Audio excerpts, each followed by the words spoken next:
Wow, vi har metaller og ikke metaller. Vi skal snakke om metaller, halvmetaller og ikke metaller. Metallerne, det er dem, vi ser her, som er markeret, dem der ikke er med gråt.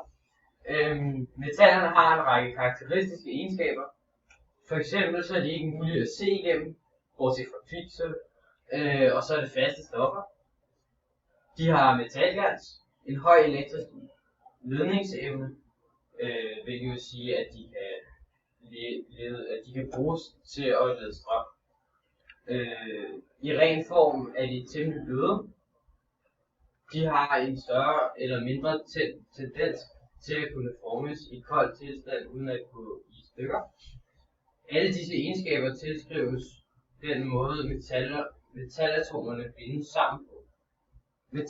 Metallerne danner ikke molekyler, men store atomgitter, hvor atomerne sidder klinet op ad hinanden, millioner og atter millioner.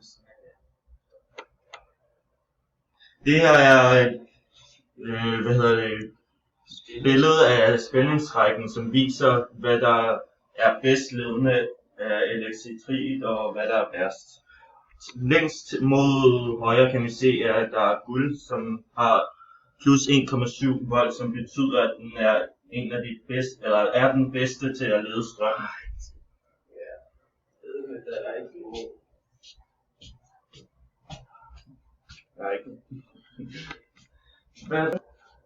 Her har vi halvmetallerne, som er de metaller, der er imellem ikke-metaller og metaller.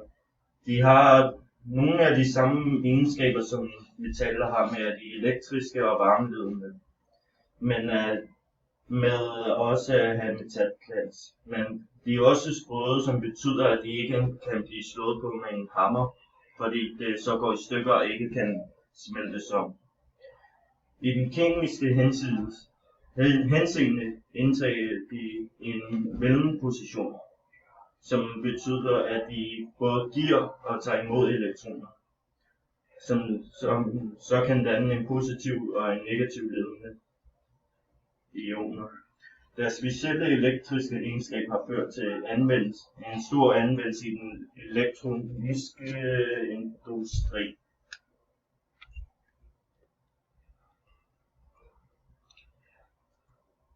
Ikke-metaller. Alle ikke-metaller kan findes i højeste højere ioner i periodsystemet, og ikke-metaller kan findes som atomer eller danne molekyler, og de fleste ikke-metaller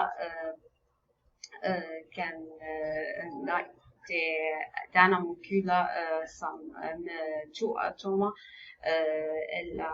og det kan også være 4 atomer ligesom fosfor, eller 8 ligesom svovl, og det kan også være 60 ligesom karbon. Så vi har snakket om metaller, halvmetaller og ikke metaller, og snakket om hvordan de kan udnyttes og bruges. Og så har vi haft lidt omspændingsrækkefølge.